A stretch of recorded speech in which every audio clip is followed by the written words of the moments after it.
Each one of us is the sum of our experiences.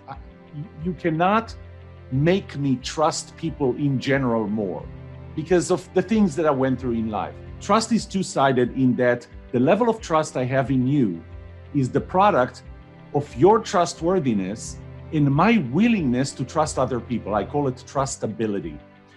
For me, as your boss, to give you autonomy, I need to trust you.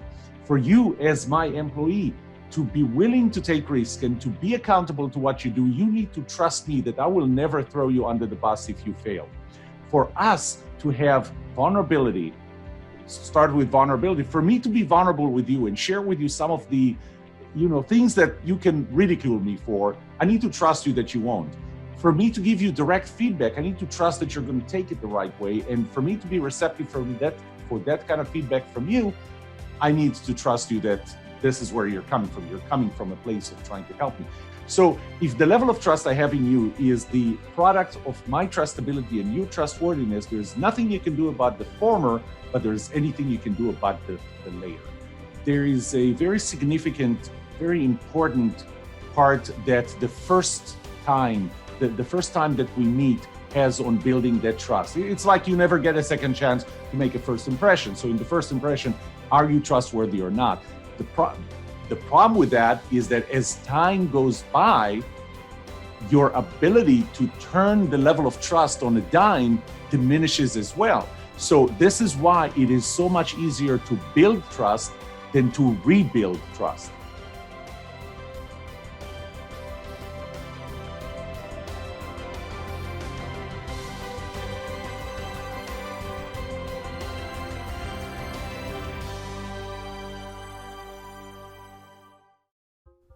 In life, one thing is certain. Time does not stand still.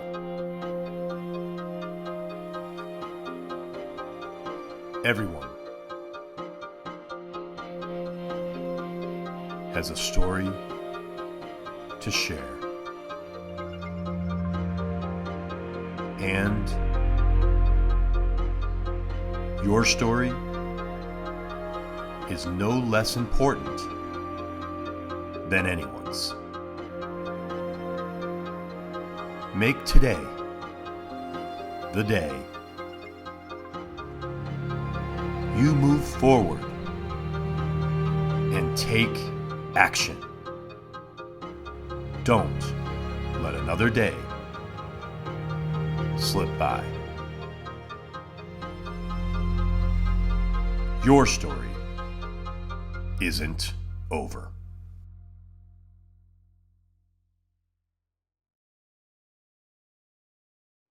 This is American Real. I am Roger Brooks. My guest today is Yoram Solomon. Yoram, you are an expert in trust, and I cannot wait to talk about this topic. Welcome to the show. Thank you for having me, Roger. Look, I would love to start, if we can, about your upbringing from Israel. I love Israel. It's somewhere definitely on my top 3 list of places I want to go to in the world. So can you tell us a little bit about your upbringing? Well, born in Tel Aviv, right outside of Tel Aviv, actually.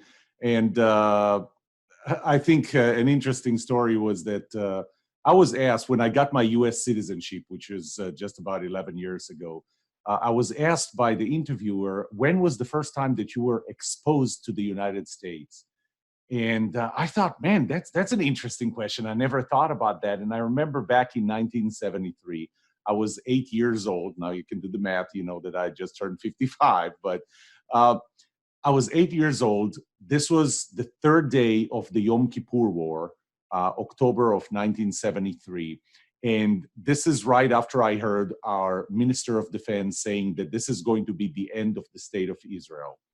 And, as a child, as an 8-year-old, you don't know how to take that and how to react.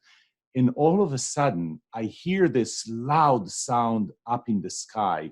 And I'm trying to understand what it is. This was the biggest plane I have ever seen. I've seen 747. That was bigger. And I look at that plane. It's a big, gray plane. It has like 200 wheels underneath the coming in for landing in Tel Aviv. And under one of the wings was the sign U.S. Air Force. That was the first time that I saw something from the U.S. that I knew was from the U.S. So that's kind of how I was brought up. Always had that preference because really the U.S. did bail us out in 1973. I don't know that we would have had the state of Israel today if it wasn't for the support from the U.S. government, President Nixon at the time. And so grew up, served in the Israeli Defense Forces, did 5 years of active duty and 10 years of reserves. And that kind of, to some degree, that painted what my thinking is like even today. Okay. And tell us what happens from there. Where do you go on and how do you end up in the U.S.? Well, so first of all, I started as an engineer. And I worked as an engineer for an Israeli company. Then I decided I'm going to start my own startup company. I started the startup company, held it for about 3 years. The technology we were using was far ahead of its time. It was called, well, at that time, it wasn't even called voice over IP. It was called internet telephony. It was kind of this weird thing that has low quality, but the potential of being very, very low cost. And I started, and it was too early. After 3 years, I closed that company. And I decided if I wanted to continue in technology, I needed to move to, no offense, to the 408 area code. And we moved to Silicon Valley, my wife and myself. My wife was at that time 6 months pregnant with our first daughter. And the first lesson that I learned when I landed in the US in Silicon Valley was if you have 10 suitcases, don't rent a compact car. So it was really hard to squeeze the suitcases. That's before they started charging for 10 suitcases. We landed there. We started our lives there. I sold the company in Silicon Valley, started growing up in the company we sold it to, joined Texas Instruments, still in California. And then a year and a half later, was asked to move here. So I moved to Dallas. We moved to Plano, just north of Dallas, and went on from there. And, essentially it was initially engineering. Then it was, after I got my MBA, it became more in the business side of things. And after I got my PhD, which was a major pivotal point for me, when I got my PhD in organization and management, the topic of my research really guided me to initially innovation culture and then trust. Okay. And that was my next question is, how did you choose this topic of trust? It's such an important topic. I'm so excited to share this with our audience today because everyone, no matter where you work or live, or whether it's family or friends, there's always the underlying factor of trust. And I love it. And just curious how you came upon that as being your work today. So you asked me the question, how did I choose trust?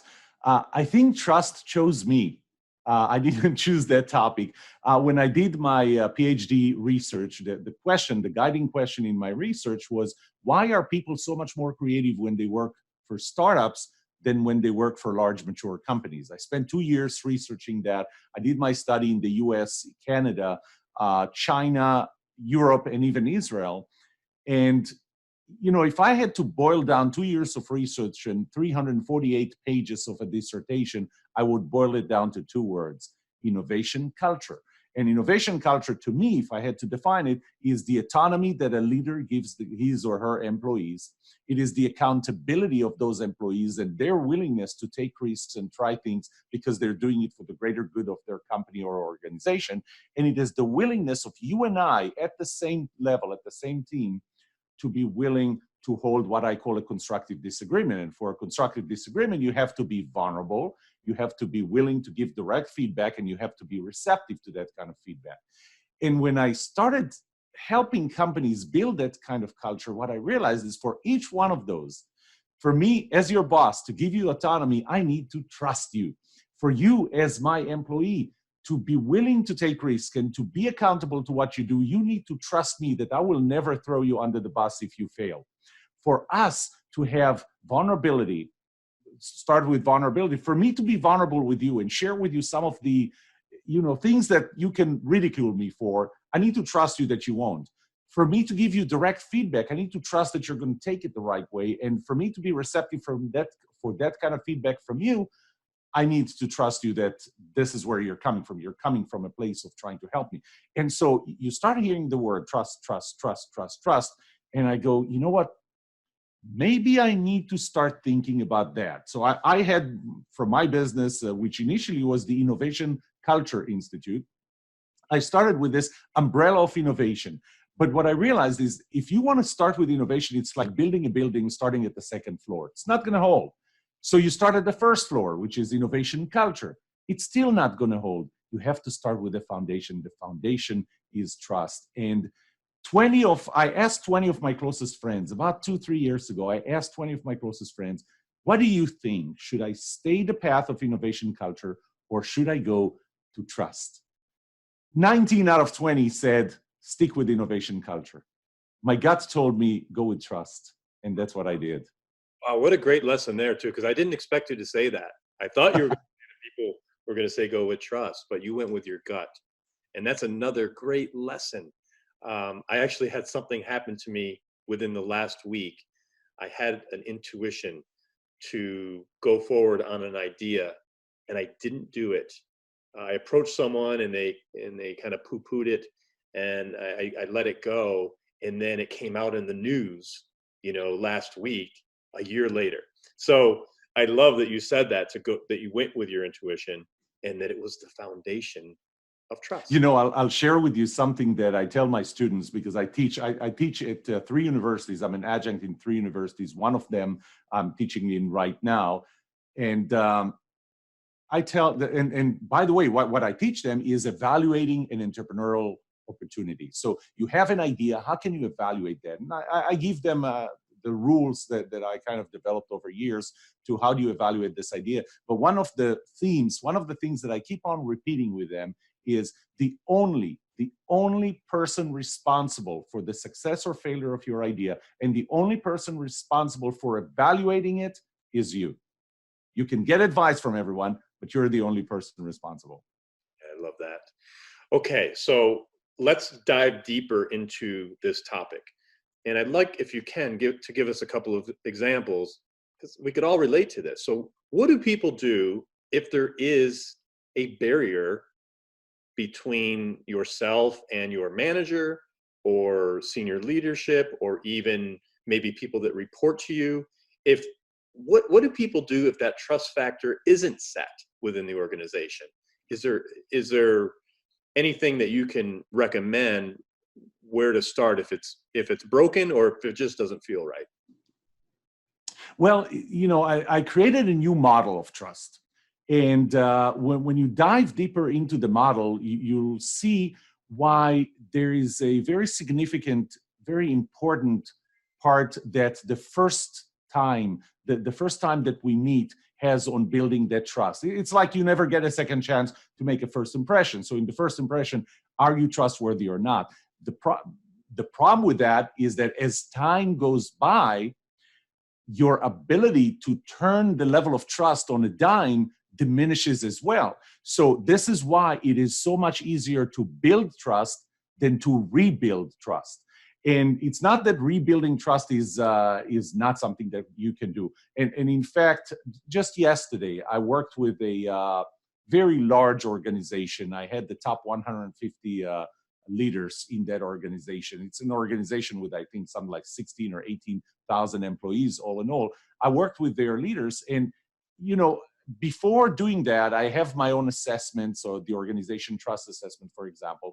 And we went through that assessment, and there are areas where you can improve. There are areas where trust doesn't work between you and somebody else. Here's the first thing. The first thing is, and I'm going to quote from one of my 7 laws of trust, because over the years, I developed those 7 laws of trust. And this last one, actually, law number 7, is that trust is two-sided. Trust is two-sided in that the level of trust I have in you is the product of your trustworthiness and my willingness to trust other people. I call it trustability. And, each one of us is the sum of our experiences. You cannot make me trust people in general more, because of the things that I went through in life. So if the level of trust I have in you is the product of my trustability and your trustworthiness, there's nothing you can do about the former, but there's anything you can do about the later.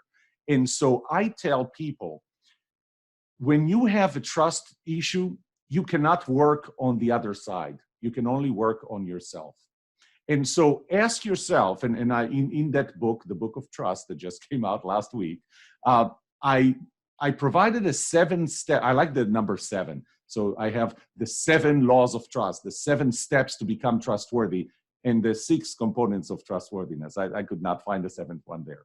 But so through a 7-step process, the first one that I ask is find a relationship where you don't think that you're trusted enough. Then the second one is find out what you're doing that does not help build trust. Don't think about the other side. Think about you. And is this all self-reflection, or is there any interaction with that person that you feel may not trust you?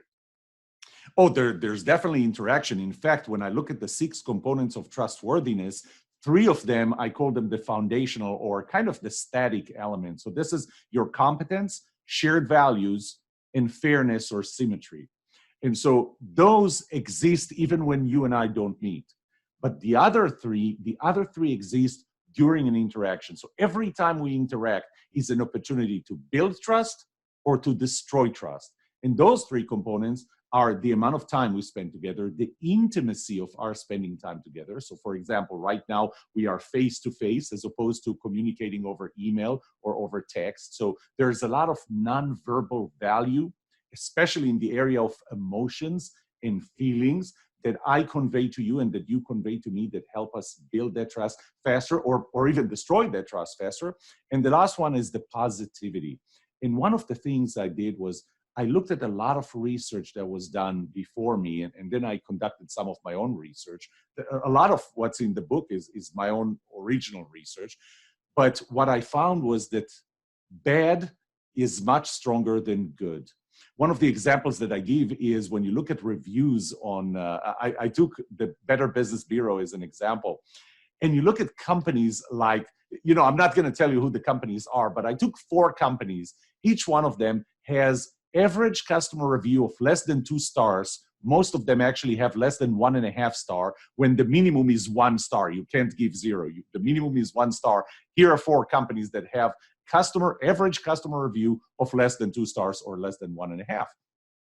And I ask people, I don't tell them who the companies are in my workshops or keynotes. I show them the reviews and I ask them, would you ever give your email account password to this company? Would you ever buy anything that cost $1,000 from this company? Would you ever board an airplane that is flown by an employee of that company? And would you ever buy anything from the 4th company? And they always say no, no, no, no. And then I showed them that the first one was Google, the second was Apple, the third one was Southwest Airlines, and the 4th one was Amazon. And the reason is because we are 3 times more likely to post a negative review if we had a negative experience than we are to post a positive review if we had a positive experience. How does that relate? That's what I tell people. Instead of trying to do one more good thing in our relationship, eliminate one bad thing from our relationship. Great advice. Wow, that is really great advice. I'd like to stick on the topic as you were talking of when the difference between text, email, and face-to-face. One of the things I've been trying to do to build trust with others is to become a better listener. So for example, during this interview, I'm really trying to remain aware and present of your words, whereas in the past, I didn't. I was thinking about other things. So I'm just curious about your thoughts about being a good listener and how that may play in or impact trust. Well, so you touch on a very powerful point, in fact.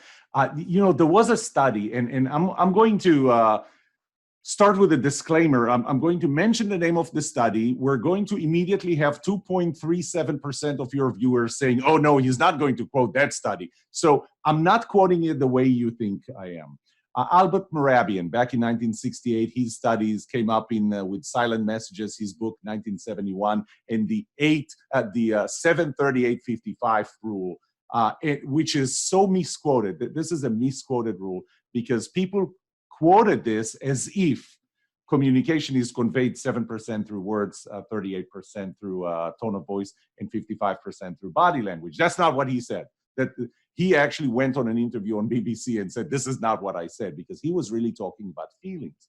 Well, here's something that I did, an exercise that even yesterday at the workshop that I did that exercise. We played charades. And I said, I'm going to put a word on the wall behind me, on the screen behind me. In every pair, one of you has to have their back to the wall, to the screen, and the other has to tell them to try, without using any words, just to, only using body language to try and convey that word. Well, the first one is I put the word trust, except I put it in Japanese. Okay, so nobody could, I mean, they look at me with those blank stares. I don't know how to do this. Said, oh, okay, so you want it in English. So let's have English. So there's a word in the English dictionary that has 45 letters. It's actually the longest word, and it describes some kind of a lung disease. Try and convey this. Well, they can't. And this, by the way, this was a healthcare organization. The third word, I said, okay, so maybe 45 letters is too long for you. How about I'll give you a word with 2 letters. The word if. Can you convey the word if with your body language? Man, nobody could convey it. I had 160 people there. Nobody can convey a 2-letter word in English. And I said, I'll give you 3 more chances. One was the word happy. Can you convey happy with body language? Can you convey sad with body language? Can you convey angry with body language? You can convey emotions. Trust is emotional.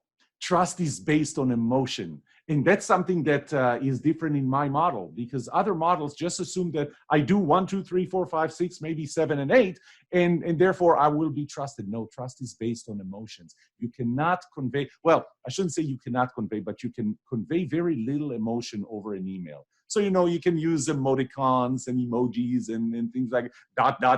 and, 3 question marks. You can convey some, not as much as you can convey face-to-face, and just like you said, when you're present. Awesome. That is wonderful.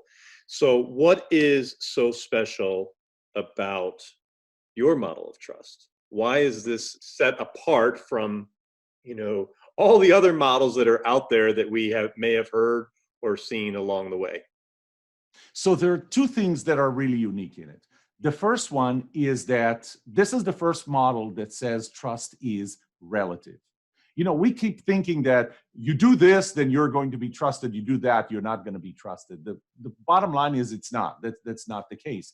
Let me ask you a question. Do you trust me? I do. That's a wrong answer.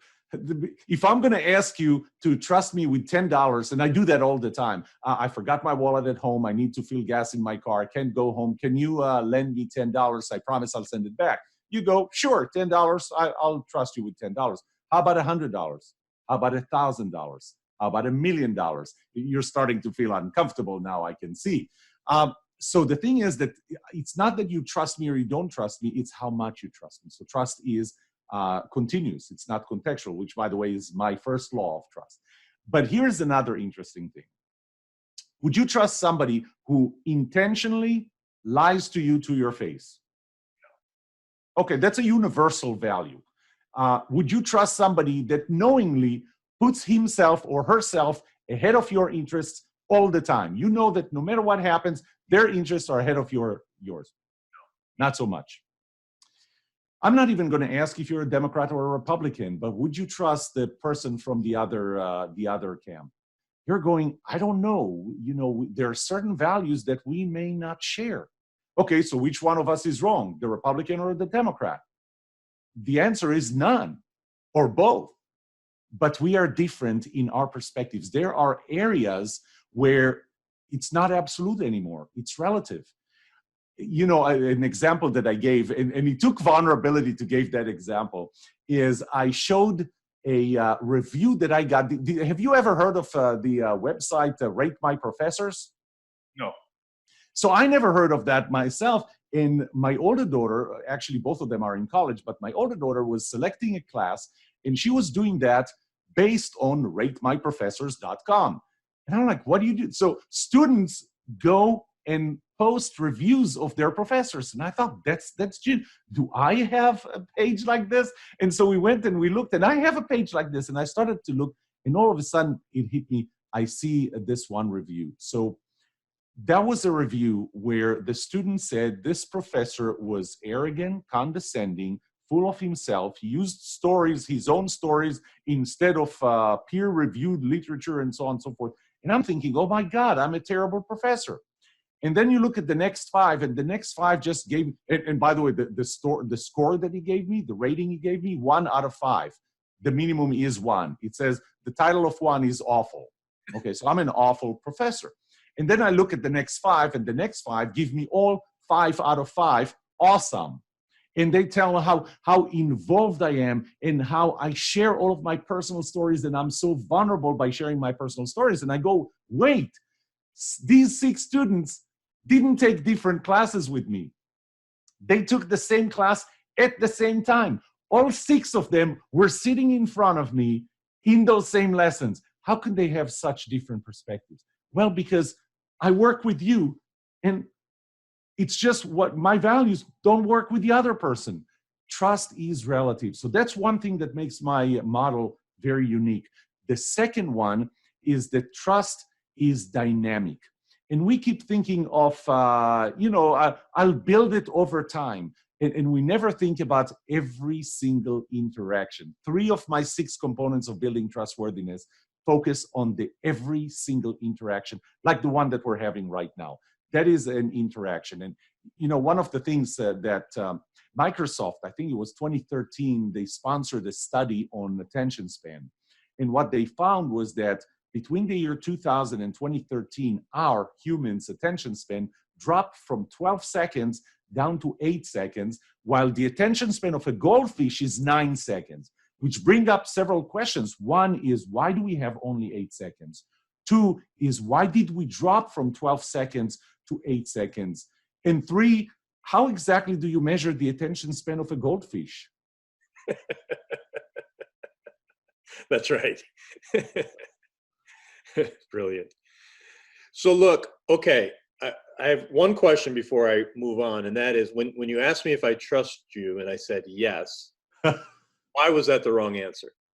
It was the wrong answer because the question is, and I don't want to give you a hard time, but it's the wrong answer because the question is, you trust me with what?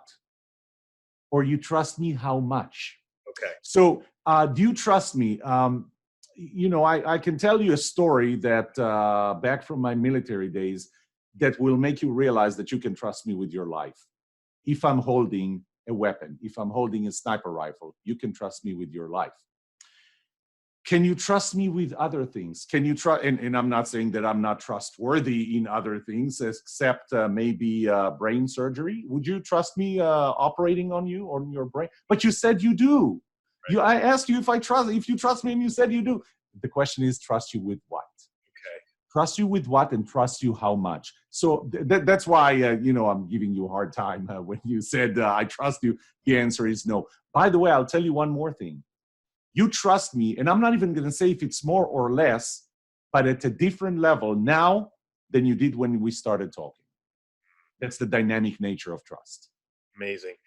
That leads me to my next question, which I think many, many people go through on a daily basis, and that is how we connected, and it's receiving messages through LinkedIn or other social media, whether it's Instagram or Facebook. How do people trust each other?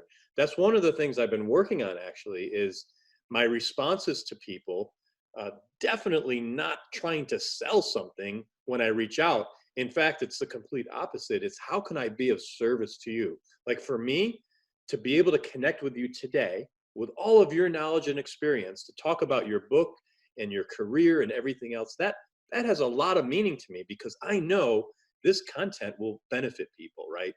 But the question is, how do I even approach that? And it took a lot of trial and error for me to get to the place where I am now, which is definitely don't sell anything, be of service. So my service to you is saying, look, I have a podcast and I want to help broadcast your message because I know at the end of the day, other people are going to benefit from it.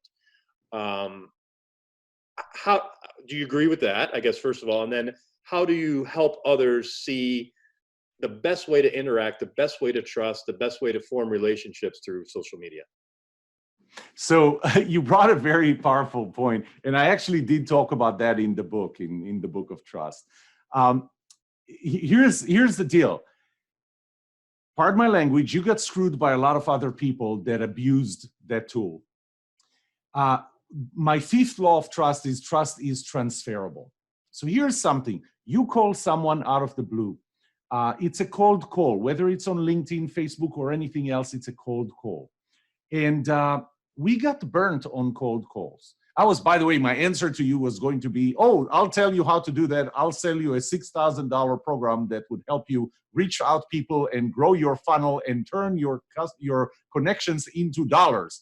The thing is, it became so commercialized, it became so emotionless and really so without any foundation that our trustability went down. By the way, an interesting thing, a study that was done by Pew Research it was last year, compared different generations. And so the baby boomers, which I'm not a baby boomer by 8 days, but the baby boomers, if you ask them the question, if you pose the statement, most people cannot be trusted, only 29% of them would say, I agree, most people cannot be trusted. Only 29%, 60% of millennials, 60% those ages 18 to 26 would say most people cannot be trusted. But this is what they got exposed to. You know, I'll give you another example. Here's another one of my pet peeves. Did I at any time on my website or anywhere said that I'm an Amazon best-selling author? I did not. You know why? Because the way other people say I'm a best-selling author is by doing this. Take your book, turn it into Kindle. On Kindle, you can offer it for free.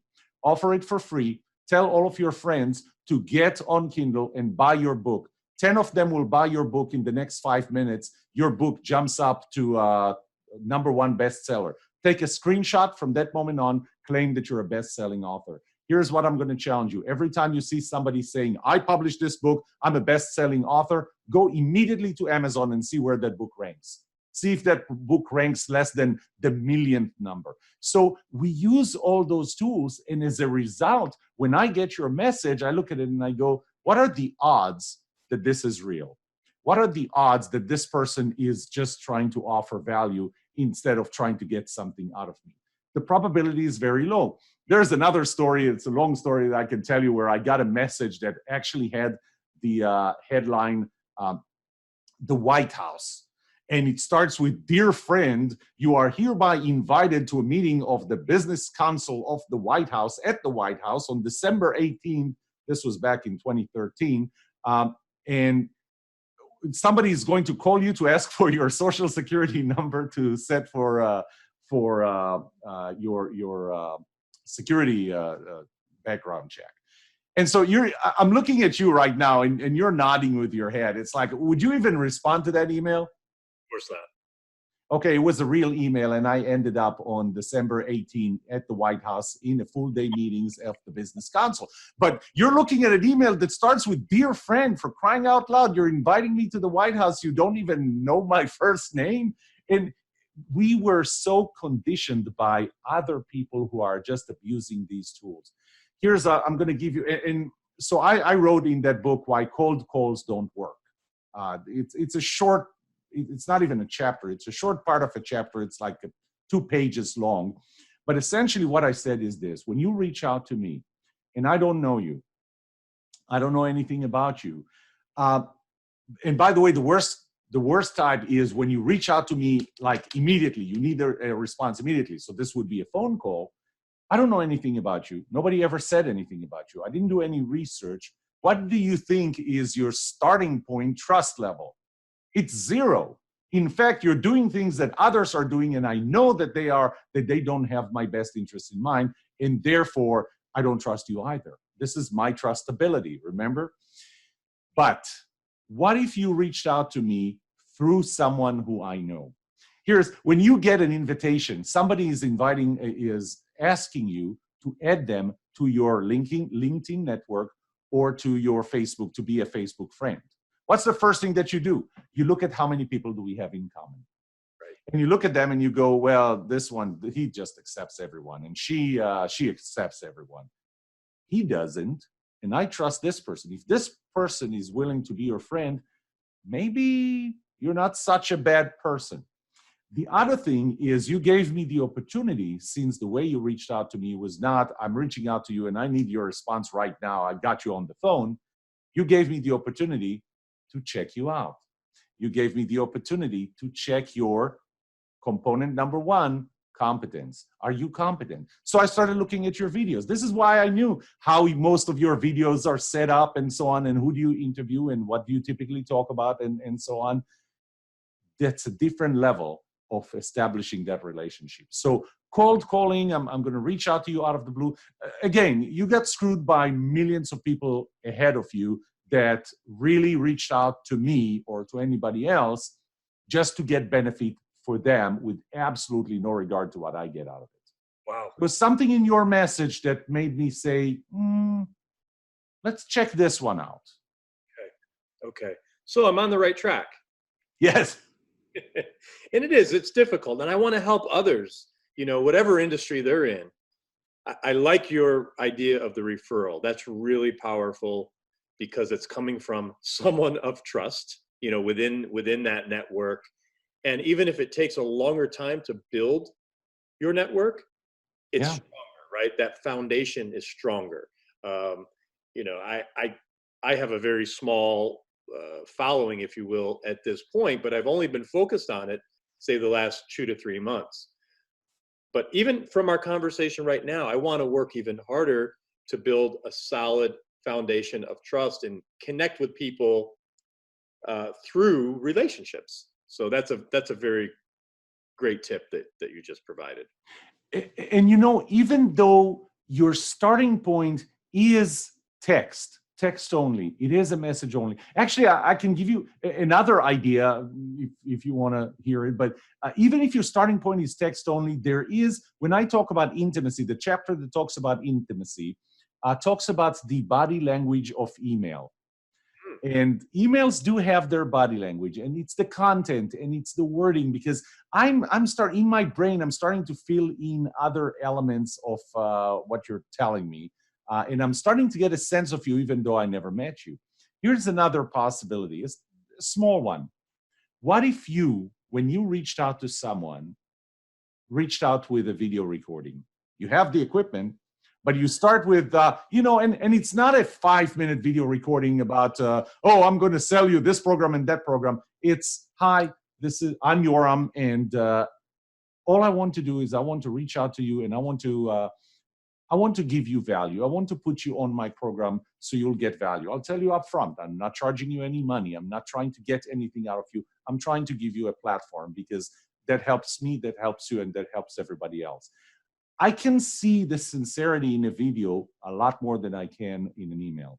Absolutely. I love that. And especially if you use the person's name, they know it's in that moment specific to them. It's not a generic video.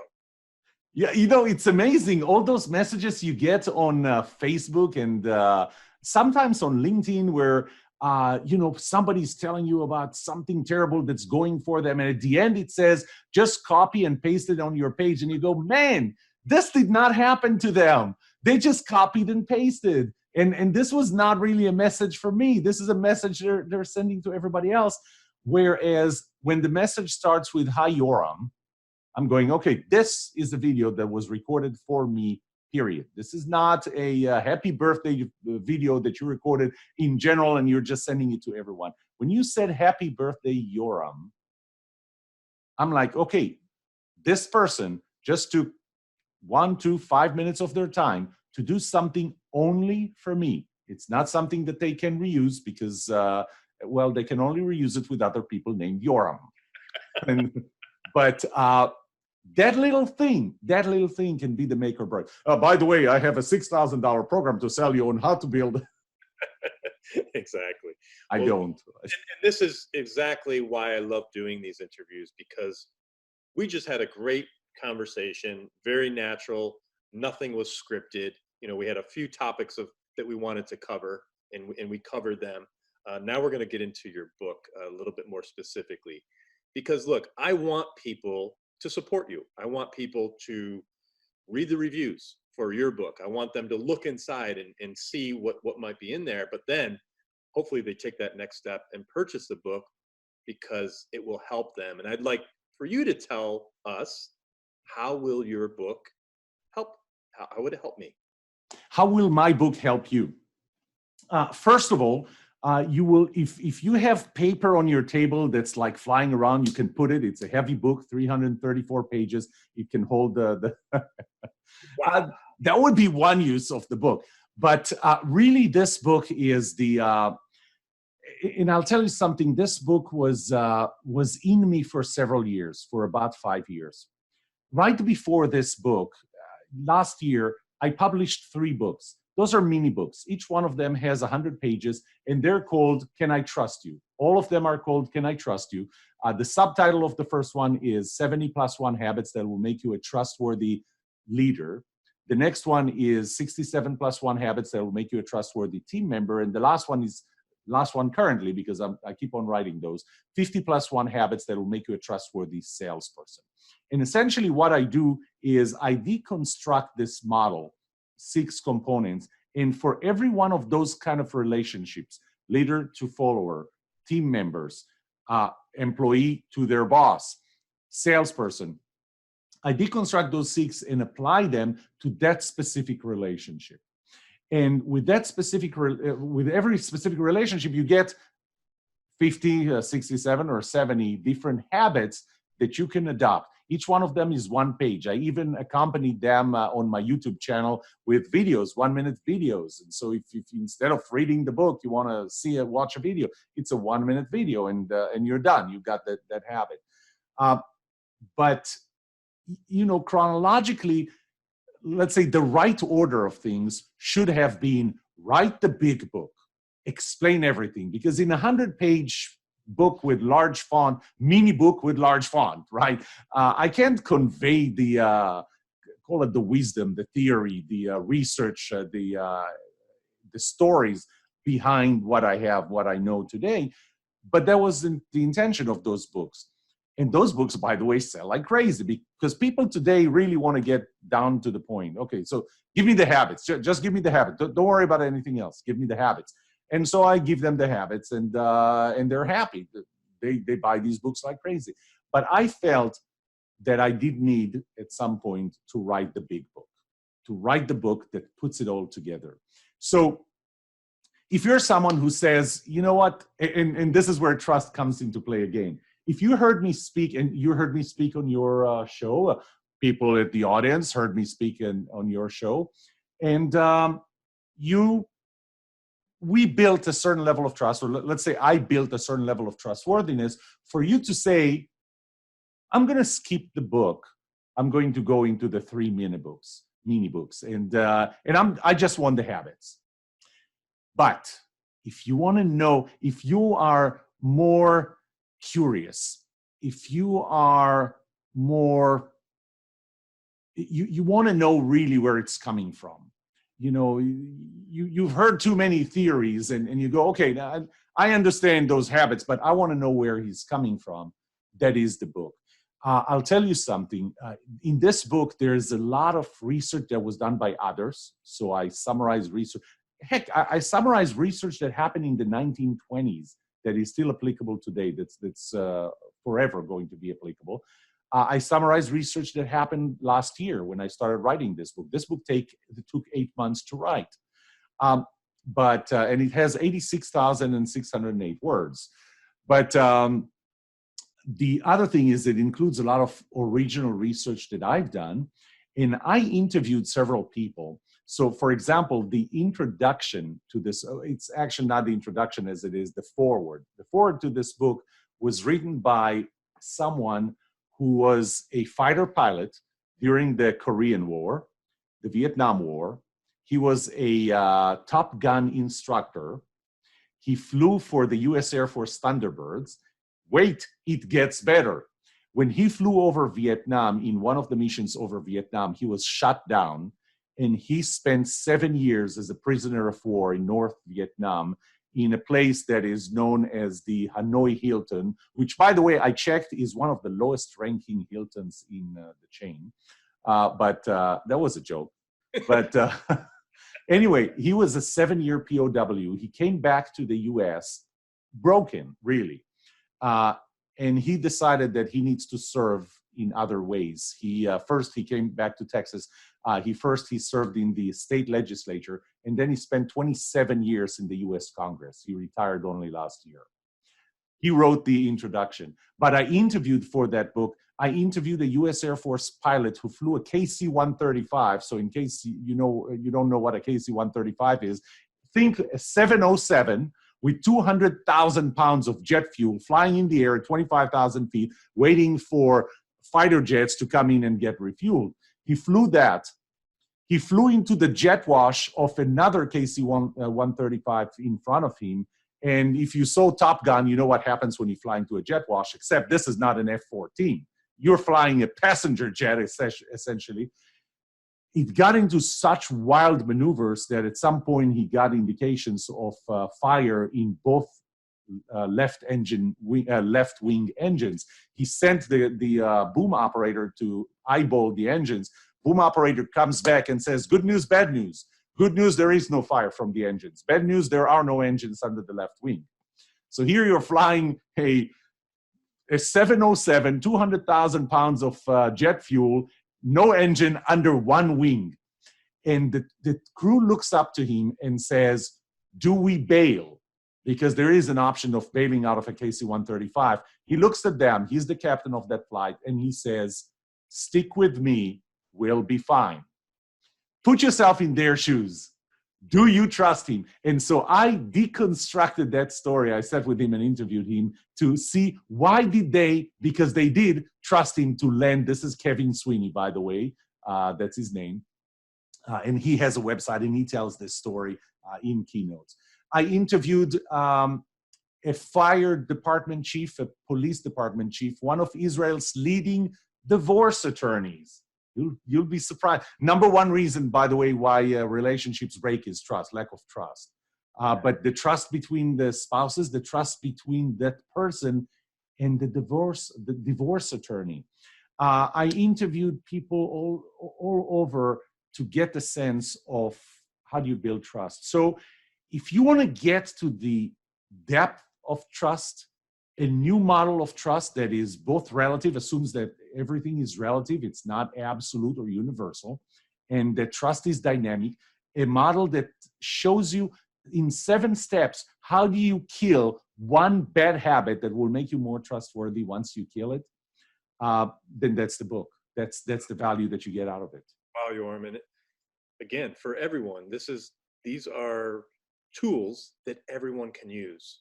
And for myself, I'm really excited to get your book, because it's something I'm always trying to get better at, whether it's with my family relationships, with my wife, with my kids, with my parents, with my core, and then expanded from there.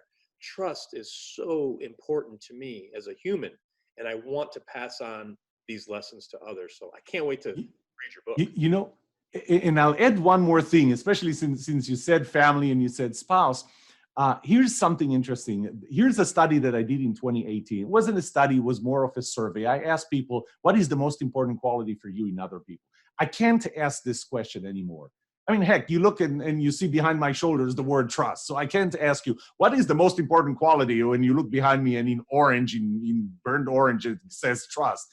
But back in 2018, when I was still dabbling with that question, do I continue with innovation or do I go with trust? I asked that question. What is the most important quality for you in other people? I gave 6 types of people.